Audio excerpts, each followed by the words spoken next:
Good evening, everyone. Late Night Mega here, and tonight we're playing Mega Man X5. So put on your PJs and prepare for some cliches.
That's got to be my favorite intro music of the entire X series.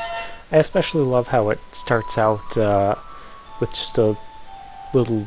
I don't know what this instrument is, but whatever you hear back there. Now, when Mega Man X5 first came out when I was a kid, I was super hyped about it. And especially after the way X4 ended. And so when I got this game, I just played it, like, that's all I played for several weeks, just going through this game. We want to pick Mega Man X for the intro stage, and I'll explain why in a moment. But first, we're in the year 21XX.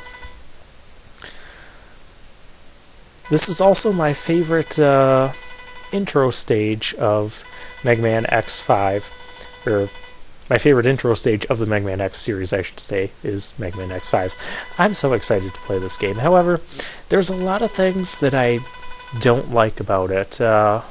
Over time, there's just a lot of what I would call poor design choices. For starters, you can see that we don't have like a cutscene like we had in Mega Man X4. There's no animated cutscenes, no voice acting.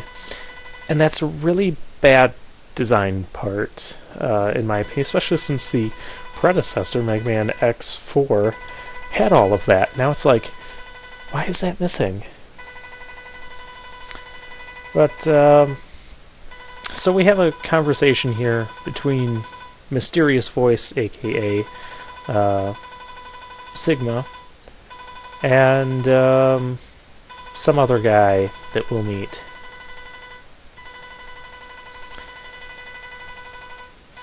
And that text is probably getting annoying, so I'll do that. So yeah, Mega Man X5, what else could I say at this point? There's multiple endings to this game, multiple different ways you can play through, and I'll explain a little bit about that as we go on. Now, the character select screen where we picked Mega Man X, it's not like Mega Man X4 where we're stuck as playing Mega Man X the whole game. But here's why I picked X, because you get the basically the armor from Mega Man X4. It's a little bit downgraded. It does not have the helmet does not have infinite special weapon use, and we have this new helper person, Alia. I don't know where some of these Reploids came from in the that we saw in the intro scene, but Alia is one of them, and we have Cygnus and Douglas and some other guy, and we'll meet the rest of them in a little bit. But this is our intro stage. I like the music of the stage as well. And as you can see, we do still have the charge shot, the plasma, with the plasma balls that stick around. One new feature we have in Mega Man X5, and this is the first time we can do this in the Mega Man X series, we can duck. That is right. That'll become important in a couple points. And we're stopping the action to talk to Alia. I don't like this. plan on me skipping most of the text. If you want to see the text, this is probably not going to be the run-through for you. I've played this game, like I said, so many times. Whoa, hey there. We still have our hover. And we do not have our ultimate attack, the Nova Strike, which is unfortunate. But there's a way to get that in this game. I'm not going to be demonstrating that. And so Aelia here is going to tell us to be aware of the crumbling ceiling, which I believe will kill us in one hit or do tons of damage. Duck. See, I told you guys ducking would be useful. There's one other new feature. Oh, stop interrupting me. There's one other new feature. These bars here, these little zip lines, if you hold the up button while you're falling by one, you'll latch onto it. And now we're at the statue. I really don't care to hear this because I've been interrupted so much. And here's a throwback to Mega Man X2 and X3 with those closing walls. That's nice. And we're going to fight something that looks kind of like the Statue of Liberty without her crown. Oh, hey, there's Zero. Now, if you picked Zero in this for the intro stage, X would appear here, obviously. And you'd find out that X's armor for Mega Man X4 had become damaged because, well, you didn't pick X, so you lose the ability to use this armor. Meanwhile, if you pick Zero, Zero basically gets a Buster Shot. It doesn't go all the way across the screen, it goes about halfway or a third of the way. And we're talking about Sigma here. And I don't feel that Zero's Buster Shot is incredibly useful, especially not over X's X4 armor. And as far as various endings are concerned, picking X or Zero will not affect any sort of outcome, at least not that I can recall. Okay, there's way too much talking in this game. So, like I said, I played this game so much that I was super excited when it first came out. I love trying to go through the game multiple times to discover everything, but then there are parts about the game that really just started to annoy me, and it's Sigma. Stupid Maverick Hunters, you will all feel the true Maverick power right before you die. And yeah, we're fighting Sigma in the intro stage. And he's not too terribly difficult. Although my first time playing this battle, I did end up dying to him. But he'll kind of teleport. I love how the background got all purple, doom, cloudy, and stormy. And I also like this music. It fits the Sigma battle. One thing I do like about this game is several of the tunes. And for when he does that attack, just duck. You'll notice under his life total, he says, "Ooh, duck under that too," or, you know, jump on the wall.